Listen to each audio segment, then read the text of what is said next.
So not every phone has to reinvent the wheel. Sometimes what we want is just a basic phone that just does everything that we need it to, reliable, familiar, and that's exactly what the G86 is all about.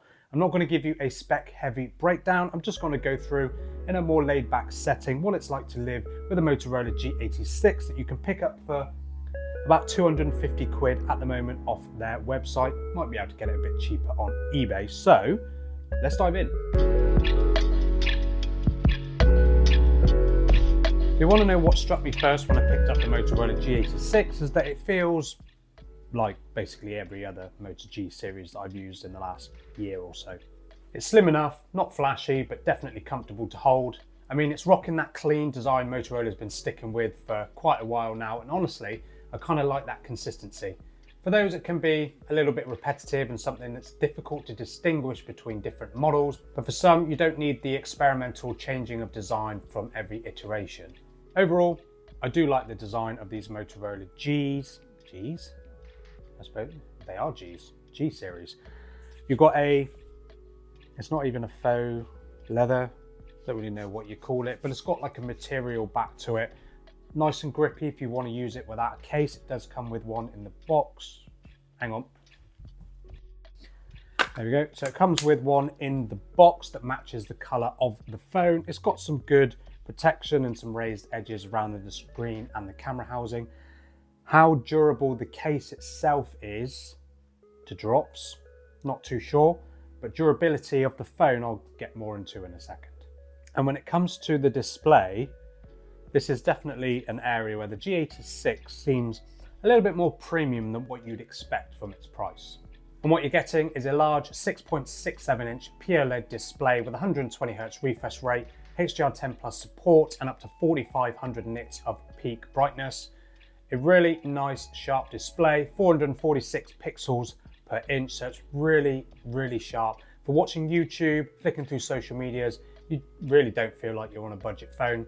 It's one of those things where you forget about the specs and just enjoy using the phone, and that's what matters. You've got some pretty slim bezels around that display as well, which again is becoming more and more popular even on cheaper phones. The bezels are shrinking on those phones as well. And then you've got your punch hole cutout for your selfie camera, which I'll get into in a bit. But overall, I've got zero complaints of the display of the G86. It's really smooth. That 120Hz refresh rate does wonders for just the overall experience of using this phone. And then of course, it's plenty bright enough outdoors. I've not had any problems. You don't get a pre-applied screen protector on the phone, which you don't typically get with Motorola's. Other brands do offer one pre-applied, mainly Honor, but it's still a nice display. Overall, really great. Oh, and it's protected with Corning Gorilla Glass 7i. So it's one of the newer versions of Corning Gorilla Glass, not the more premium Victus or anything like that, of course, but if that matters to you, great. But if not, then stick a screen protector on it. And when it comes to performance on this Motorola G86, it comes packing a MediaTek Dimensity 7300, a pretty common chip for phones in this price bracket. Other phones using it, CMF Phone 2 Pro uses a Pro version of the 7300. Performance has been absolutely great, and you can also get it in the Motorola Edge 50 Neo from last year. So it's not going to blow you away with raw numbers, but it gives you absolutely dependable performance. For a little bit of light gaming, absolutely fine. Day-to-day switching between apps and all that sort of thing, I've not had any stutters or anything like that. Let me know down in the comments if you've got a G86 and you have any issues with the performance. Like I said, I certainly don't. And this phone has got 8 gigs of RAM and 256 gigs of storage, but you can also get options with up to 12 gigs of RAM and 512 gigs of storage. Now, whether that's in every region, I'll be honest, no idea. Sometimes companies only have certain variants for different regions, etc. So I don't know if those variants are going to be available in every single region, but 8 gigs of RAM I think is plenty and about the basic of what you should find on even a budget and mid-range phone these days. And then that 256 gigs of storage should be plenty for all your videos and your games and all your photos, etc. So Performance wise, not going to blow you away, but for everyday use, pucker. And now onto software and battery life on the G86. And let's start with the battery life. You get a 5200 milliamp hour cell in the G86, slightly larger than what you typically find in budget phones these days. And you get support for up to 30 watts wired charging, no wireless charging, unfortunately. But as to be expected from a budget and mid-range Motorola device, you get all-day battery life with zero problems. If you're a really heavy user, you might be able to kill this phone in a day, but if you're a light to moderate user, you could easily get 2 full days from this battery. The 30 watt wired charging, of course not the fastest on the market, but for this sort of price point, it's not too bad. It still beats a lot of the budget Samsungs, and not necessarily the Honors actually, because they're a little bit quicker, but yeah, it's certainly respectable. Most people charge their phone overnight anyway, so the 30 watt wired charging I think is plenty. But battery life, absolutely fine on this G86. Now, when it comes to the software, the phone is running Android 15 out of the box. Great, up to date, although Android 16 is starting to roll out now, but up to date-ish for a entry-level phone. The usual stockish Android vibe as you'd find on a Motorola device, although they have now taken to install in a few unwanted apps on their phones, like a few games and that sort of thing, which yes, you can uninstall, but I don't want them there in the first place. And they never used to do that a few years ago, so why start now? The downside with the G86 is you're only slated to get 2 major Android updates. So the phone's launching with Android 15, and this will only take you to Android 17, which isn't great. Put it into perspective, the new Galaxy A07 4G, which is a sub £100 phone, is actually being put on Samsung's 6-year update cycle. So that will get 6 full years of major Android updates on a sub £100 phone. Now, I know what a lot of you people are going to chime down in the comments before I say anything more is how well that phone is going to cope after 6 years. It's got a G99. Will it cope with those updates in 6 years' time? Will it still be working, etc. Blah, blah, blah. I get it. But it's still an option to have 6 years of updates, and this is only getting 2 with 4 years of security patches. So it's behind Samsung, behind Honor, which I think are potentially 2 of its more competitive rivals in the smartphone market. So something that I wish Motorola did step their game up with a little bit for sure. Taking the phone as it is now, which you should do when you're considering buying a phone, not necessarily what it's going to be in 3, 4, 5 years, whatever, is absolutely fine. The software experience is great.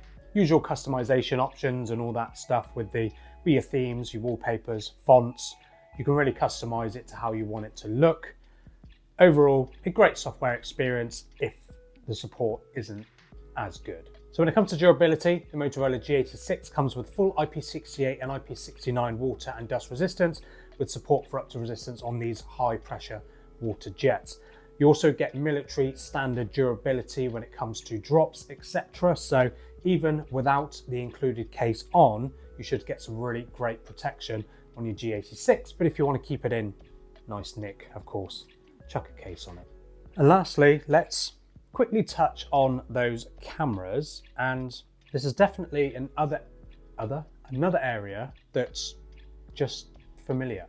You've got the classic Motorola camera setup here with a 50 megapixel main camera and an 8 megapixel ultra wide. There is a third lens, which I believe is a depth sensor of some sort, because the ultra wide does double as a macro camera. The daylight shots, they're nice, detailed enough, plenty of color. Overall, I really do enjoy photos coming from budget Motorola's. In general, they don't often produce photos that I hate, so that's always a good thing. Low light, naturally, they do struggle, but then again, so do a lot of phones at this price. But what I really like is that they don't oversaturate the photos like some of the other brands do. Photos tend to look really natural on Motorola's. The ultra-wide camera, naturally, you do lose a little bit of detail around the edges, and being just 8 megapixels, the detail is of course not going to be like what the main camera is. Smaller sensors, smaller apertures, etc. So overall, they're the least polished of the two lenses. The 32 megapixel selfie camera, again, is typical results that you'd find from most other Motorola's in this price segment.